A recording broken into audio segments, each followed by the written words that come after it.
LinkedIn is pretty amazing at helping you grow your small business. We cannot stop your new clients from emailing you at 3 a.m. We can help you sell, market, and hire in one place. We cannot help you be in 3 places at once. And while we can't help you organize your calendar, LinkedIn can help you land more clients so you have a calendar to organize. Grow your small business on LinkedIn. Learn more at linkedin.com/smallbusiness.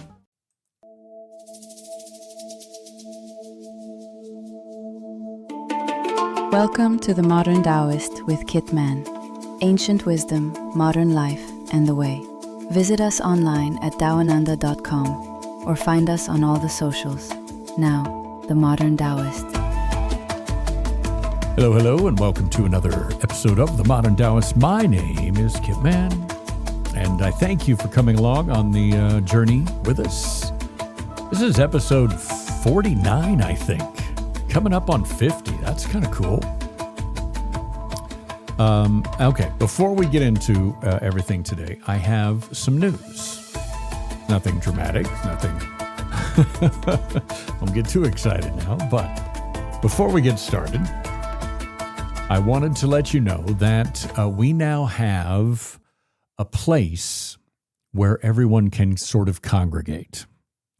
And we did this because if you are a Spotify listener, you can leave comments. I see them immediately, et cetera, et cetera. That's not necessarily the case on all the other platforms. And I do know because I've received emails and things from people that are on Apple or Amazon Music or YouTube or wherever, and they say, hey, you're not replying to my comments. So, well, I can only reply to the ones I can see consistently. And so we have decided to use Patreon, but we're not going to make you pay. It's all free. You can sign up there for free. Patreon is that we did all the research we could do, and it is the one that seems to fit what we need the best. And it's got a place where we can get together and chat. At some point, I can do some live streaming there, which was something that we've been looking into. And eventually, we might be able to do some one-on-one guidance as well, which a lot of you have asked for. So I know a lot of you listen on platforms that don't allow for conversation or interaction. So this gives us a place to gather and discuss, talk about episodes. You guys can talk amongst yourselves. I don't have to be there. You can ask questions. I can get them easier, and we can continue these conversations throughout the week. And it's completely free. I'm not going to charge you to be a member on Patreon. That's silly. You can find the link on our website at Daoananda, DAOANANDA.org or .com. Or you can just go to patreon.com and search for The Modern Taoist, or you can go to patreon.com/The Modern Taoist. And that is where you can go and sign up and find us there. And there's already a couple things up there right now, nothing dramatic, just some welcome messages and things. But so you have a kind of a landing spot. And again, at some point, we may put something up there that allows some one-on-one guidance. A lot of people have asked about that, and I've told you I have an issue with teachers that charge a specific dollar amount to teach Taoism, and I struggle with doing that. We may do something on a donation basis only. You can always buy a T-shirt if you want to support. That's cool too.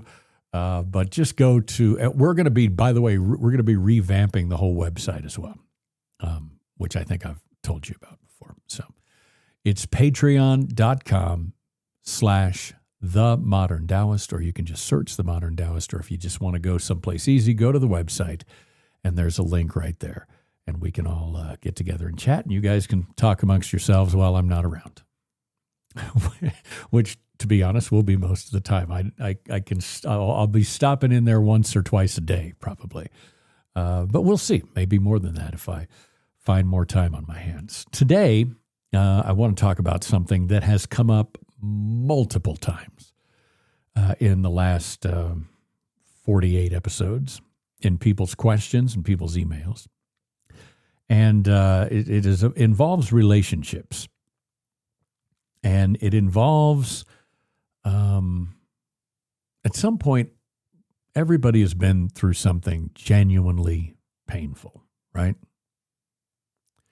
And when that happens, that what occurs next is a little weird kind of pressure.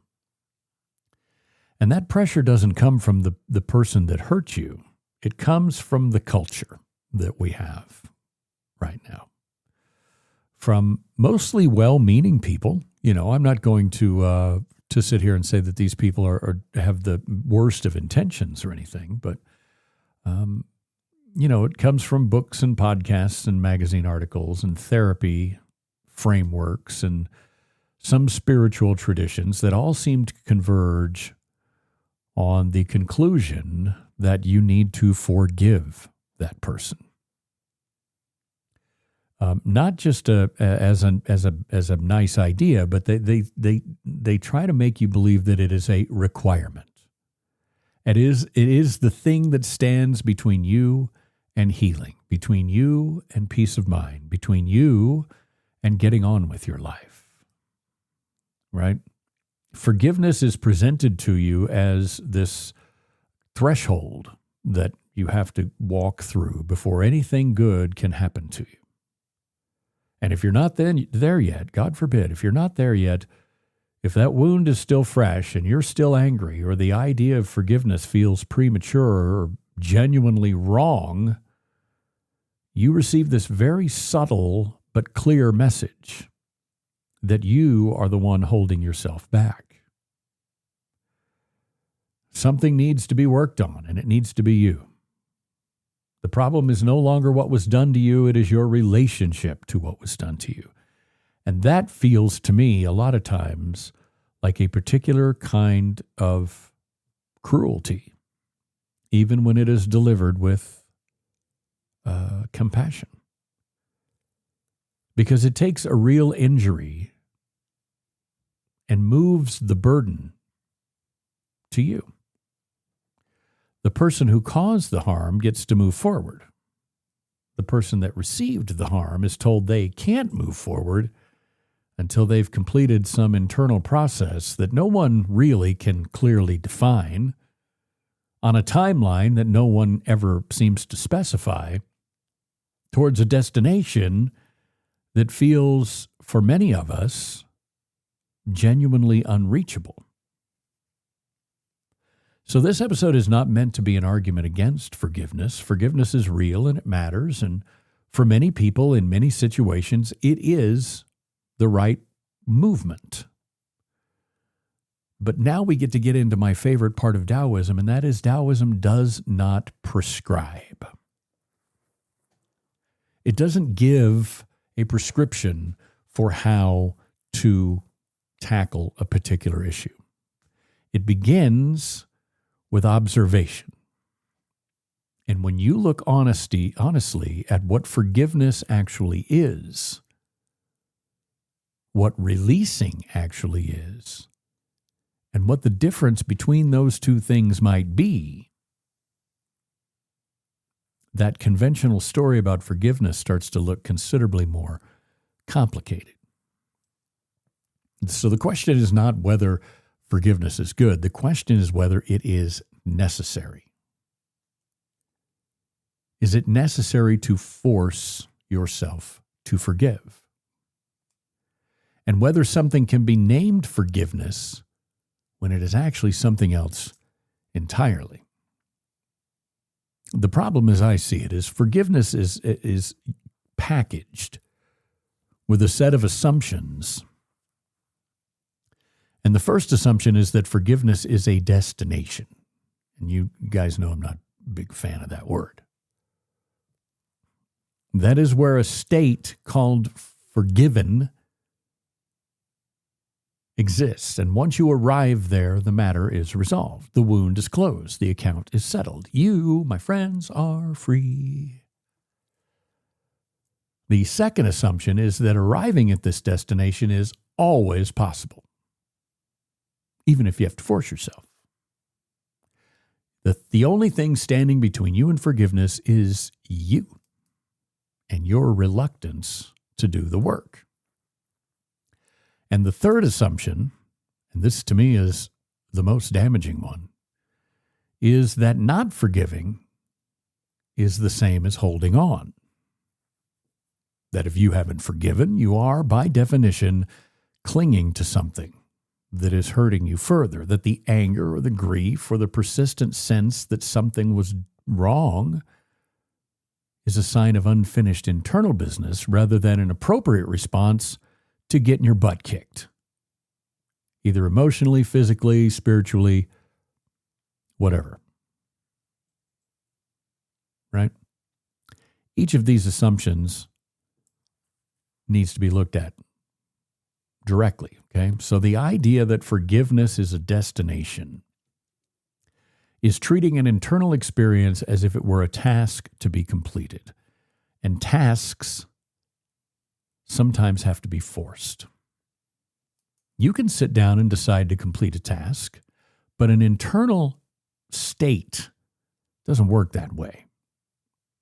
You simply cannot decide to feel something you don't feel. You can decide to fake it, but we do not have the ability to have voluntary feelings. Feelings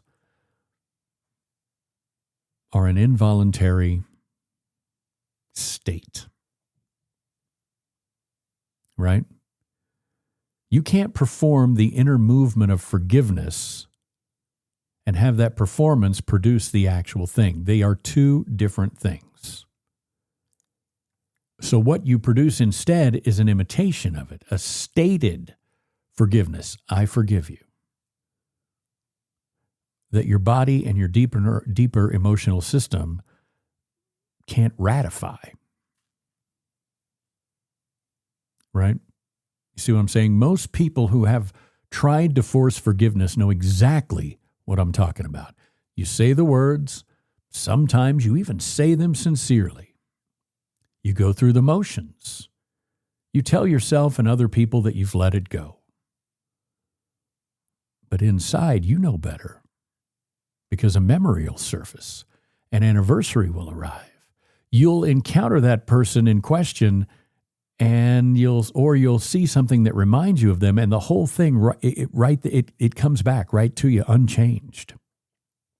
Because what you did was perform a compliance. The compliance with the idea of forgiveness, but not forgiveness itself. So the idea that forgiving equals holding on is where most of the harm gets done. There's a real phenomena happening, and it's called holding on. Replaying the injury obsessively, keeping resentment alive through constant rehearsals, allowing bitterness to become the organizing principle. That, my friends, is real. But honest anger is not the same thing. Grief that hasn't finished its natural course is not the same thing. The recognition that something genuinely was done wrong to you and that you are not yet in a place and may never will be in a place where that can be or where that can feel resolved is not the same as pathological clinging. Collapsing these distinctions does enormous damage. It tells people in genuine pain that their pain is a failure on their part. It tells people that processing loss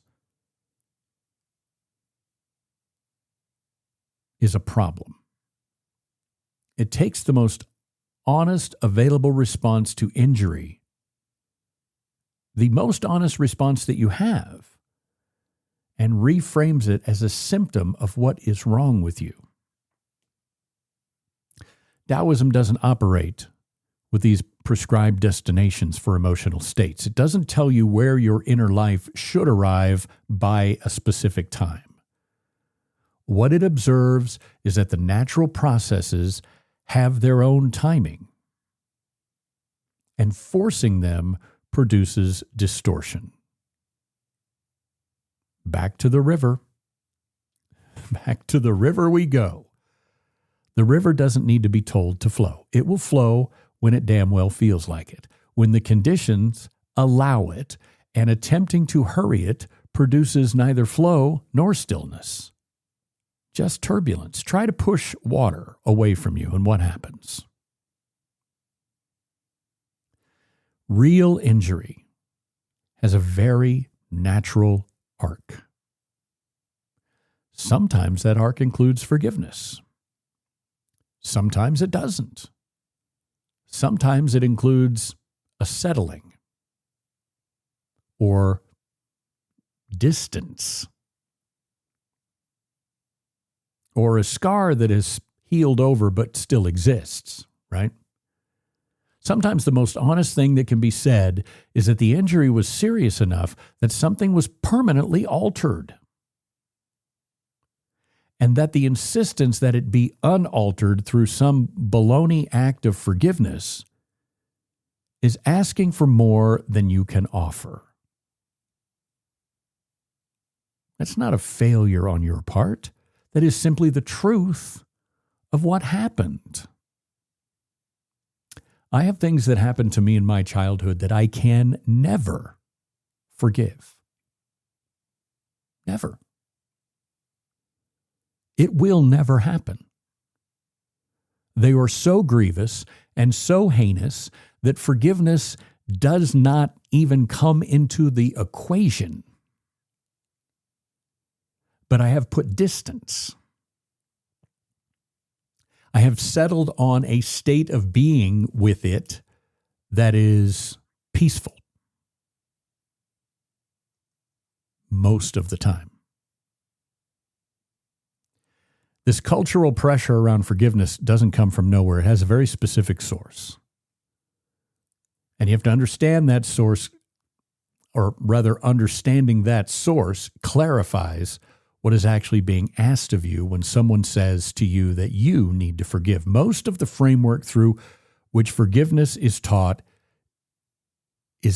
comes from traditions, primarily religious ones in the West, where forgiveness carries a theological function. And in those frameworks, forgiving someone isn't just a psychological event. It becomes a moral act.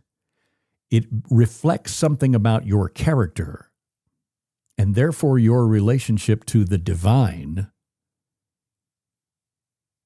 that the person who forgives is demonstrating a kind of spiritual maturity.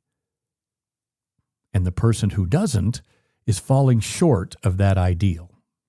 That is the source of this you must forgive in order to move on. Even outside explicitly religious context, that still exists. This therapeutic version of forgiveness that we hear about a lot still treats it as an unambiguously positive achievement, and the absence of it as a problem that you need to solve. And then we have the self-help version that treats it as a key to unlocking your freedom. The implicit message across all these is forgiveness is a you issue. Forgiveness is the correct outcome, and failure to forgive means you have failed.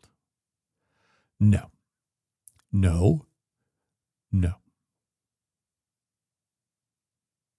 Forgiveness, look, Taoism brings this a different question. Not what you should feel, but not what you should say that you feel, but what do you actually feel? And is the feeling appropriate to what actually happened? This, my friends, is the distinction we need to get to. Because this is the distinction between releasing and forgiving. Releasing is not the same as forgiving. Did you hear what I said a while ago when I said I had things in mind that will never be forgiven, but I have moved to a place where is peaceful? That is because I have released. Releasing is the natural process by which a very tight grip of an injury has loosened. The rawness has faded, the obsessive quality of the wounding or the injury and the way it keeps pulling your attention back gradually has diminished or will gradually diminish as you release. You are no longer organized around that injury in the same way. And this can happen without forgiveness. It can happen without particularly or any particular internal act being performed at all. You don't need to force releasing. It happens through time, through new experiences, through the natural forward movement of a life that isn't being held permanently at the moment of the injury. Releasing is something that tends to happen on its own accord when it isn't interfered with. When the demand to forgive doesn't constantly reopen the dang wound. When you aren't constantly assessed on the progress towards some destination that you can't arrive at.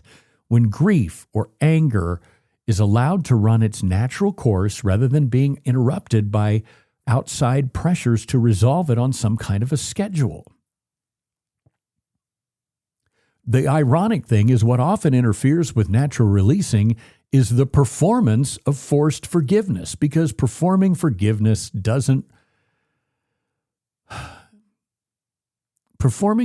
before it's real requires suppressing the genuine response. It requires you to suppress your anger, suppress your grief, suppress the persistent sense of hurt. And suppressed responses don't disappear ever. They go underground. They continue operating beneath the surface, and they pop up all the time. This is the mechanism the culture around forgiveness rarely accounts for.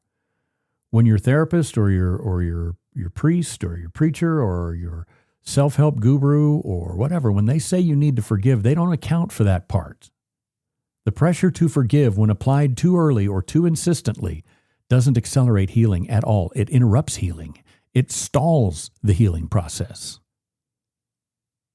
It pushes the natural processes underground and replaces it with performance.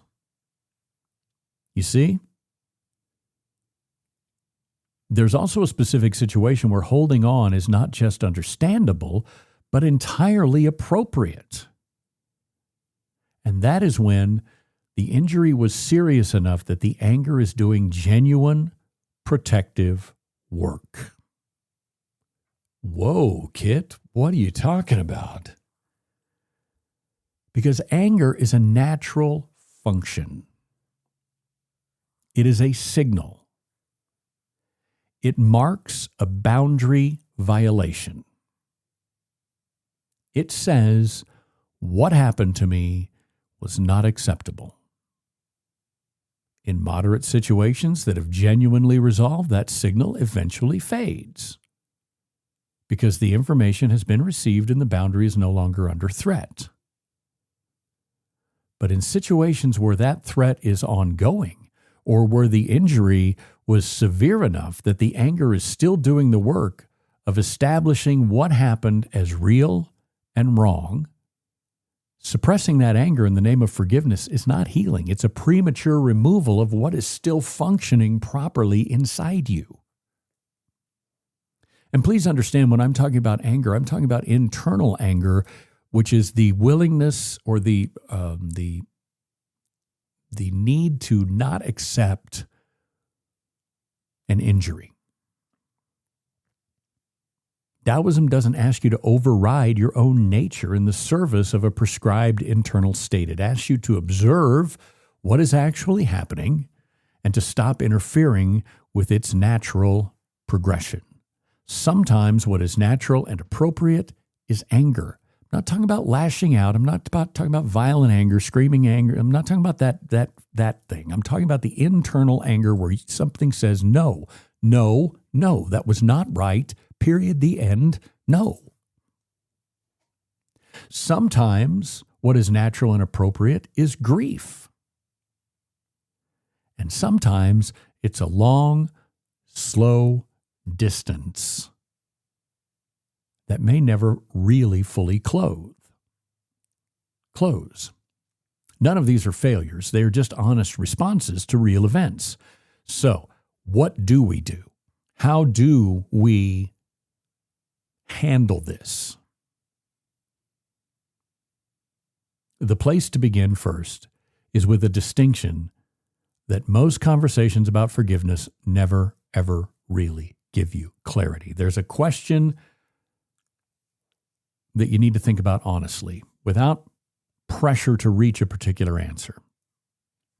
So ask yourself, is what I am carrying right now keeping me in contact with what happened, or is it keeping me away from everything else? Do you understand? That's a different question than, have I forgiven? Because it doesn't have a morally loaded answer. It's simply an observation. Is what I'm carrying right now keeping me in contact with what happened, or is it keeping me away from everything else? When anger or grief is in its natural state, when it's actually doing the work it needs to do to help you heal, it has a quality of presence to it. It's painful. It's alive. You cannot have pain if you are dead. This pain means that it is still alive. It's connected to something real. It moves, sometimes very, very, very slowly. There are days when it's heavier and days when it's lighter. It surfaces in response to things that are genuinely related to it, and it doesn't require maintenance. When anger or grief has turned into something else, that's where we find resentment that has become habitual. A story that needs constant rehearsing, an identity organized around the injury. It has a different quality. It's less alive.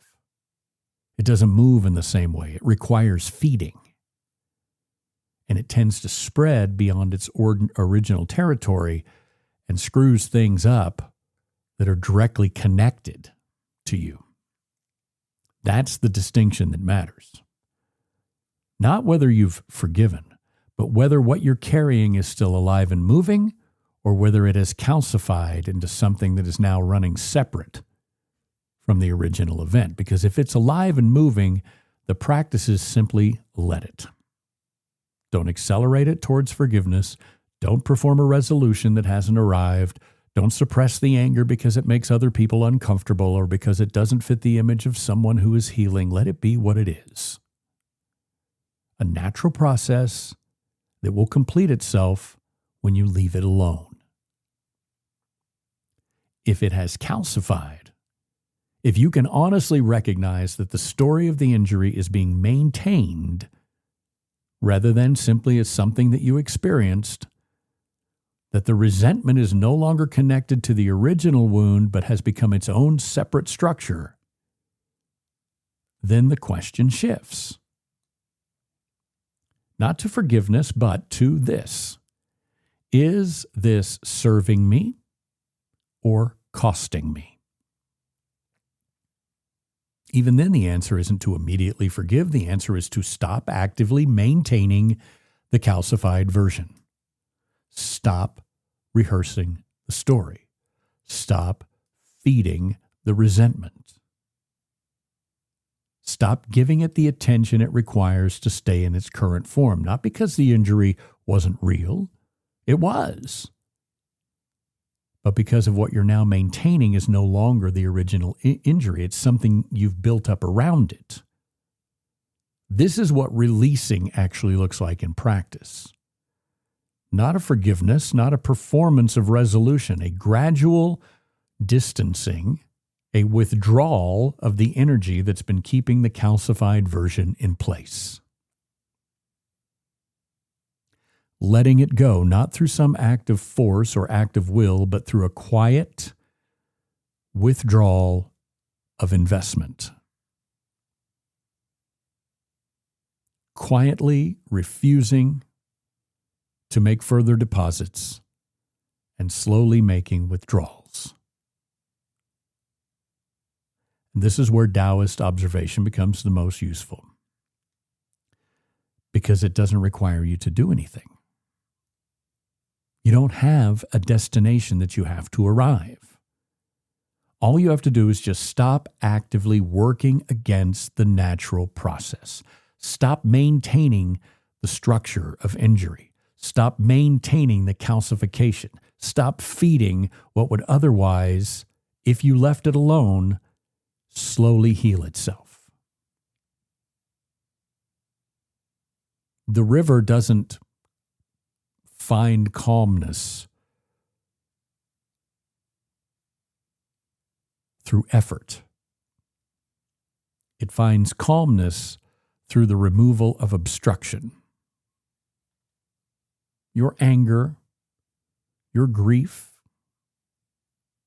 sense of injury, these will find their natural leveling out too.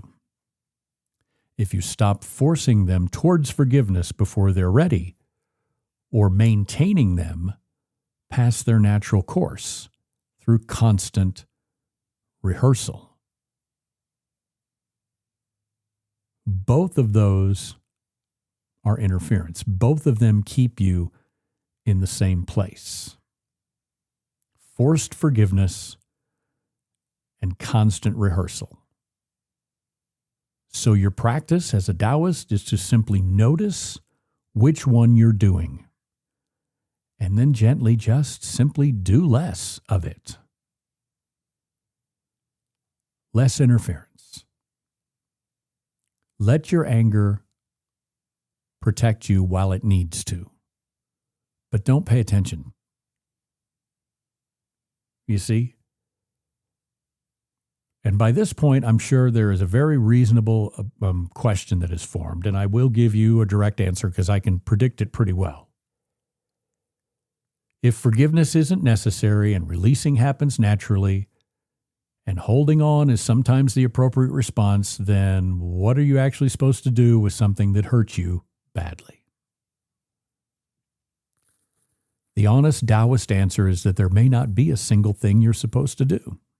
There may be several things that are appropriate at different stages, and the most important skill is noticing and recognizing what stage you're in rather than what stage you're supposed to be in. Because supposed to be is the same of expectation. In the early stage of an injury, it just happened recently or fairly recently. The most natural and honest response is to simply let it be what it is. The pain is real. It sucks. The anger is real. Holy cow. Am I pissed? The grief is real. I cannot believe this happened. I'm insanely sad. None of these require management. They require space. The very worst thing you can do in this stage is to apply the pressure of a destination, forgiveness or otherwise, to a process that hasn't had time to find its own shape yet. And that's harder than it sounds, because our culture is deeply, deeply uncomfortable with unresolved pain. People around you will want to know how you're doing with it. Oh, how are you doing with it? Everything okay? And they will offer frameworks. They will suggest timelines. They will express relief when you say you're moving towards forgiveness. And then they'll express concern when you say you're not there yet. All of this is well-intentioned. None of this is meant to be unhelpful. But it is unhelpful because it keeps reintroducing the question of the destination, when what is needed is simply for the process to move naturally. So your task in this stage is to protect the process from interference. Don't allow it to calcify. To answer the questions people ask honestly without letting their framework override your direct experience. Now let's pretend this is later stages. Something happened to you a while ago, a long time ago maybe. When enough time has passed that you can begin to distinguish between what's genuinely alive and what may have become habitual. then your practice shifts towards honest assessment, not of whether you have forgiven them or not, but of what you are still carrying and what it is currently costing you. There's a very useful way to approach this. Ask not about what you feel toward the person that hurt you. That question almost always produces defensiveness and weird entanglements that you can't really understand. Don't ask that question, but ask rather what you feel in the parts of your life that should be unrelated to what happened. Is that injury affecting your capacity to trust in situations that are genuinely safe, that you have no reason to distrust? Is that resentment spreading into areas where it doesn't belong? Is the story you've built around what happened coloring how you see things that have nothing to do with it? If the answer to any of these things is yes, then something has happened beyond the injury. The injury has calcified, the wound has expanded beyond its territory, and the question becomes not about forgiving the person who hurt you, but about reclaiming the parts of your own life that have been annexed by what happened. And my friends, that reclamation doesn't require you to forgive anyone. It requires noticing where the injury has spread that it didn't need to spread and withdrawing your attention from those places. Not through some single decisive, this is what I'm doing kind of act, but through repeated small choices not to follow that resentment into territory that it doesn't belong. And then there is a third stage that not everyone reaches, and it can't be forced or scheduled, where something that might genuinely be called forgiveness becomes available. Not as a moral achievement,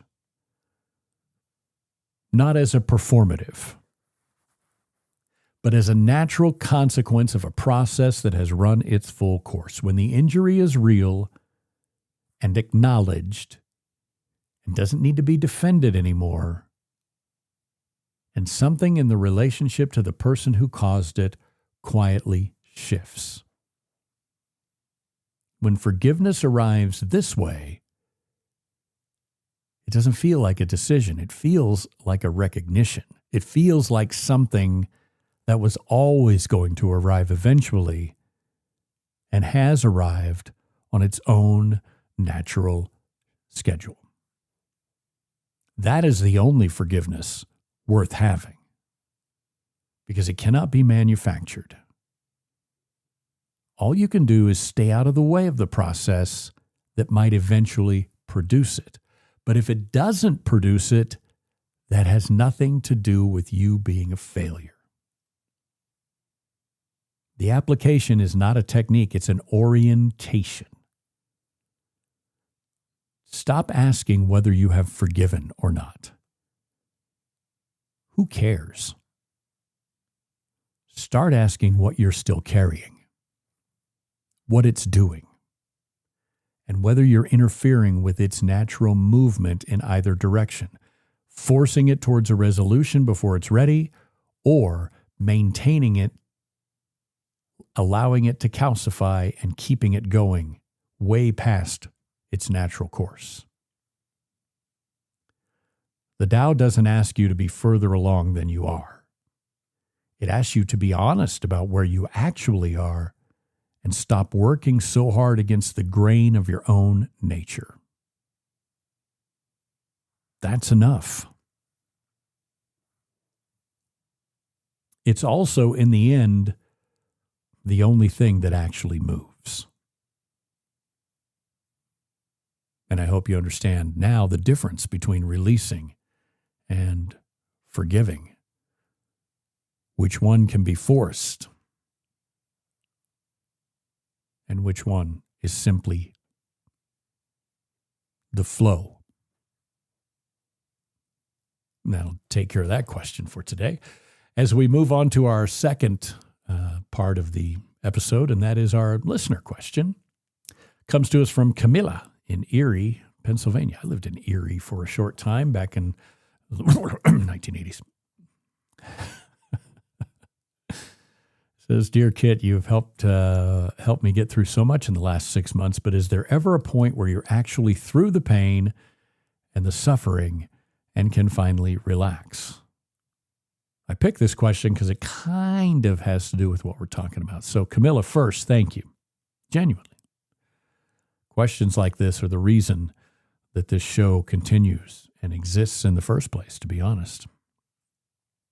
Now, let me answer you honestly, because you deserve that more than you deserve somebody to just give you reassurance. The short answer is yes and no.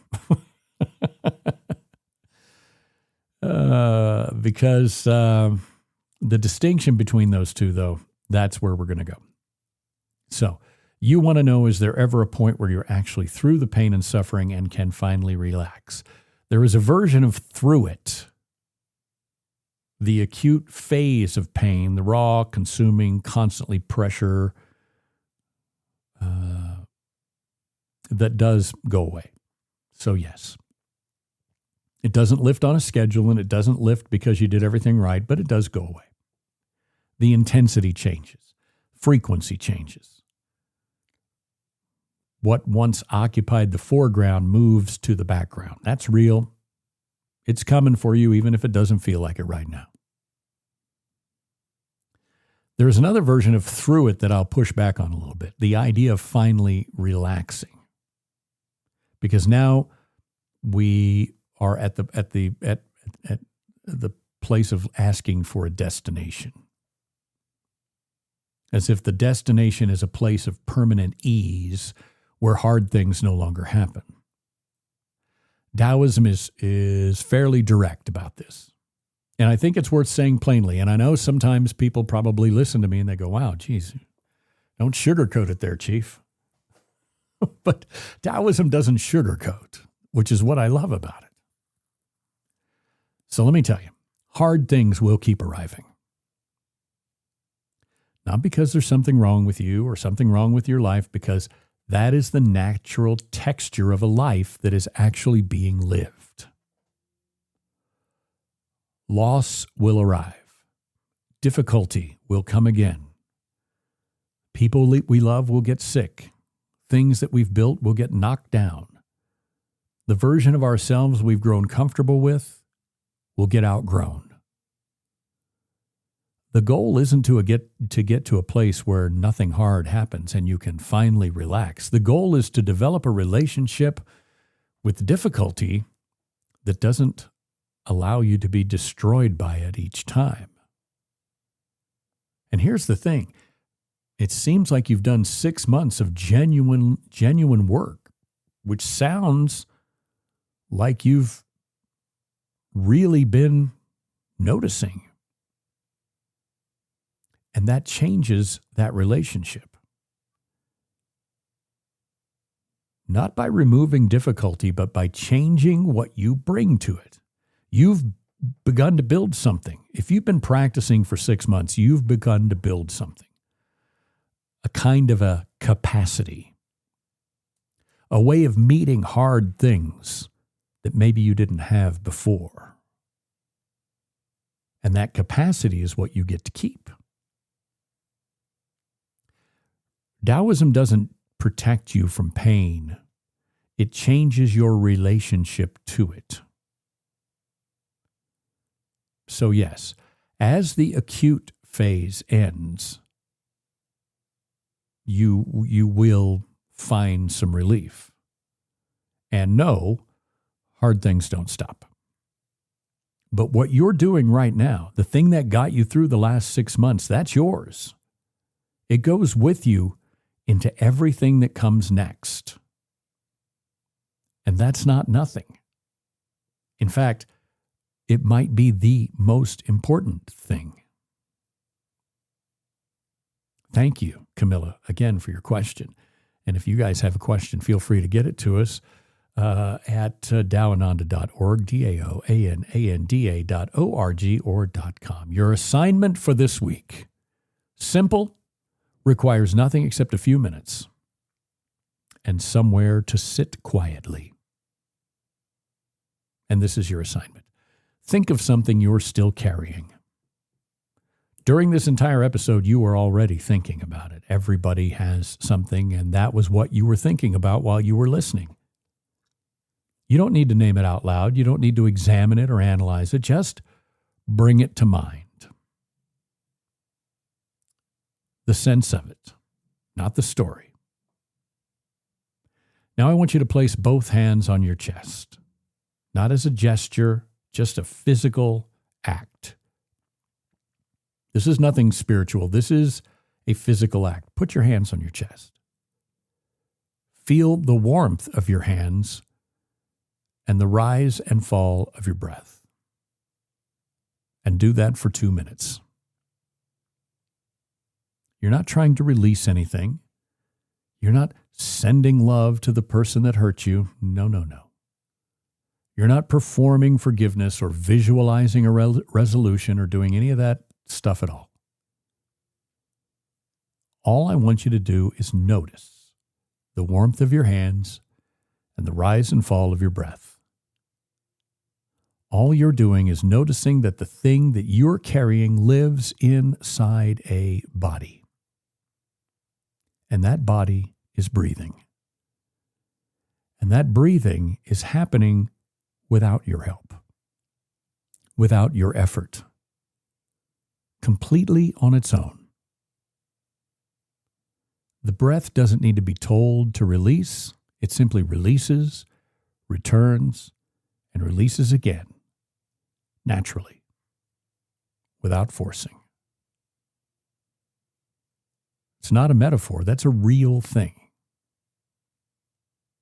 And something worth sitting with for a few minutes. That's the whole assignment. Forgiveness is real when it arrives genuinely. When it does, it's one of the more remarkable things a human being can experience. The weight of something that has been carried for a long time simply no longer weighing what it weighed.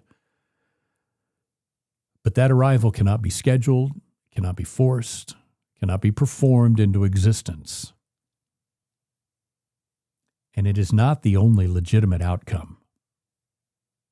Taoism doesn't ask you to forgive, it asks you for honesty. Honesty about what you're actually carrying and what it's actually doing, and whether you're working with or against the natural movement of your own interior processes. Sometimes that process will lead to forgiveness. Sometimes it leads to something else. A distance. A healed over scar. A simple forward movement that doesn't have a name. Sometimes it leads to the recognition that the injury was serious enough that something changed permanently. And the most honest thing you can say is that it changed. None of these are failures. They are the range of honest human responses to the range of things that genuinely happen to people. The culture around forgiveness means well, it does. It wants to see people free, but freedom doesn't always look like the picture that culture has in mind. Sometimes freedom looks like finally stopping the performance of an inner state that you actually haven't reached.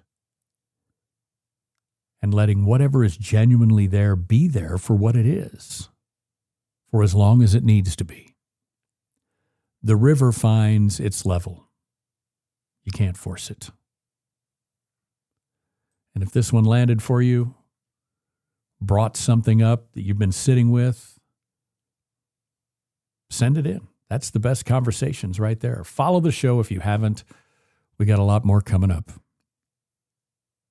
And if you'd like to continue conversations or start new ones, please join us for free on the Modern Taoist Patreon community. It's a place for listeners from all over to gather, not just Spotify people, but no matter where you're listening, what platform you're listening from.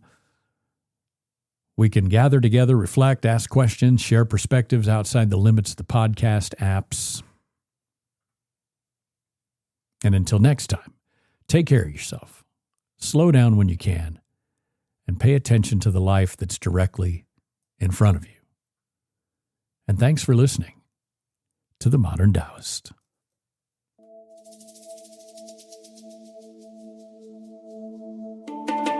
Thanks for listening to The Modern Taoist with Kit Man. Visit us online at dawananda.com or find us on all the socials. Please like or subscribe on this platform, and thanks again.